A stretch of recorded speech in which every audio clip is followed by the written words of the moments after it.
Hi all, hello and welcome back. And I am starting the section of statistics. I have previously made a video on that, and this video will be about the graphical representation of data. Like I have already said what is data and how does statistics thing work. Now this one will be a graphical representation, like how can you present a data. Just imagine, while watching cricket matches or football games, we find the stats of the cricket match. Like the first team have chased, and there I find a graph like this way they continued the run, or this was the runs for every match or every over, or for a cricketer stats for year wise. So this way we can present the data. This is a statistical representation, the graphical representation of data. Now there are three ways of presenting. The first way is bar graph. One by one we will do it. First one is bar graph. The second one is histogram. And the third one is frequency polygon.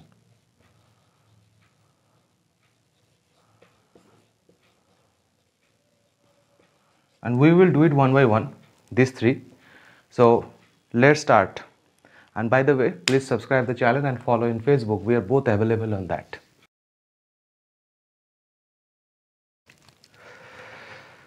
So guys, this video we will do the bar graph at first. Now here you can have data like the Virat Kohli in ODIs for last 10 years. I have taken 2008 to 2018. So all the runs scored by year. Okay, now you have seen in the TV also, like when the match goes on, they present the data like how was Virat Kohli's year by year. Starting from that, the runs were not that, then started from 2011, you know what happened. So we will present the data like that.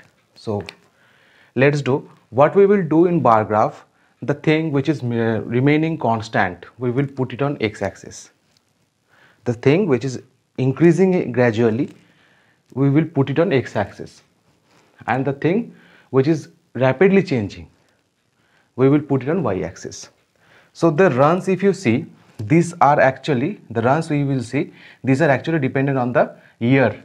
Like, so this is increasing gradually, but the runs are increasing rapidly because of that. So we will put here in the x-axis. So graph will be like this.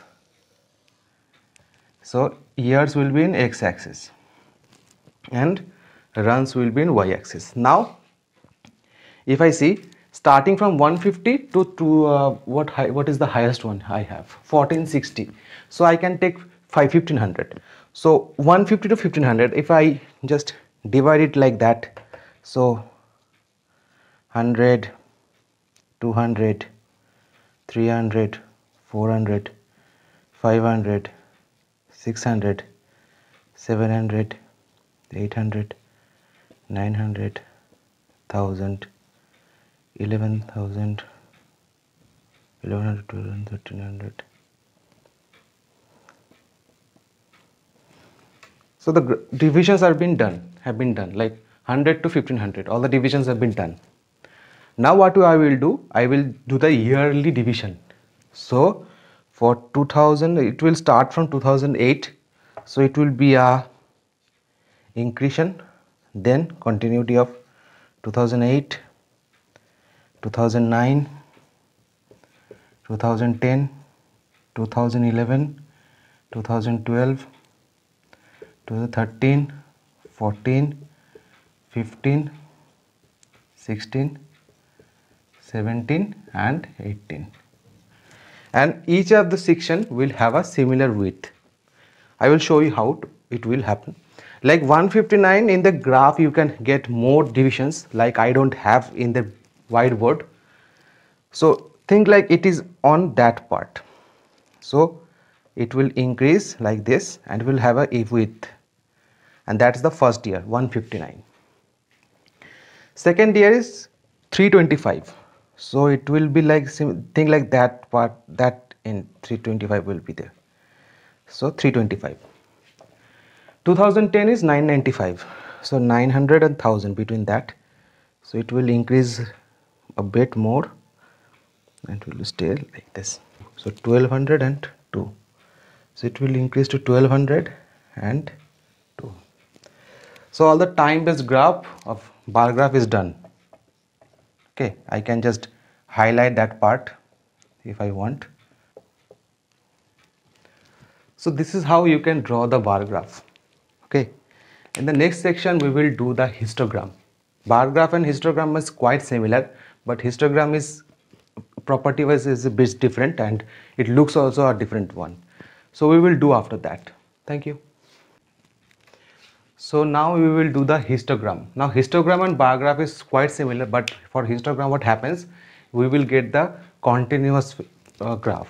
So there won't be a gap between the graphs you will find.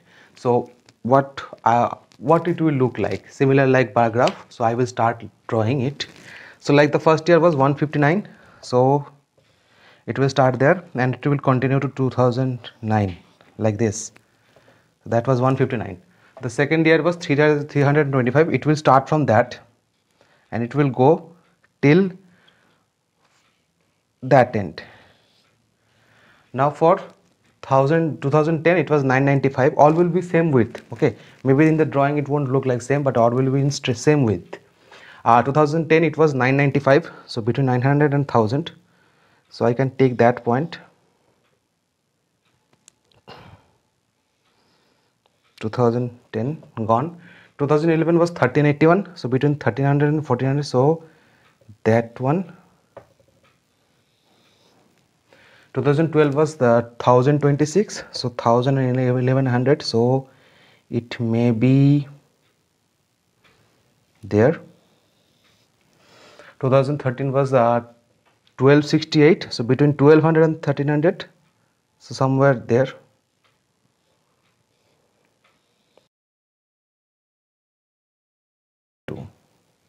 Somewhere there. So these are all year-wise runs scored by Virat Kohli, and that can be presented in histogram. So yearly you can say that it is 2008, 2013, all the graphs. And so there is a difference between bar graph and histogram, where bar graph is all the graphs will be separated time-wise, but in histogram it will be continuously go. So next section we will do the frequency polygon and we will do some more examples of it. Now coming to frequency polygon. Previously you have seen the histogram. The frequency polygon will be continued from that. How it will be happen?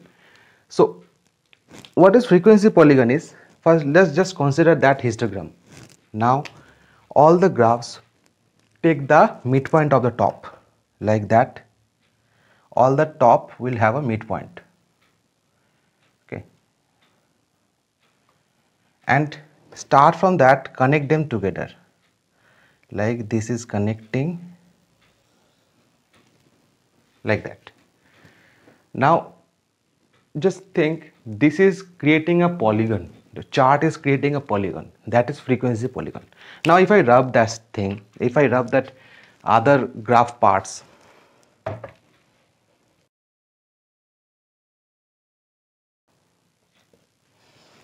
now all the points connecting together and creating a polygon, that is frequency polygon. So I hope you have understood all the three fundamentals of frequency polygon, bar graph and histogram, but it has some other applications, like all the problems won't be like same. So I will be doing one by one. Stay tuned.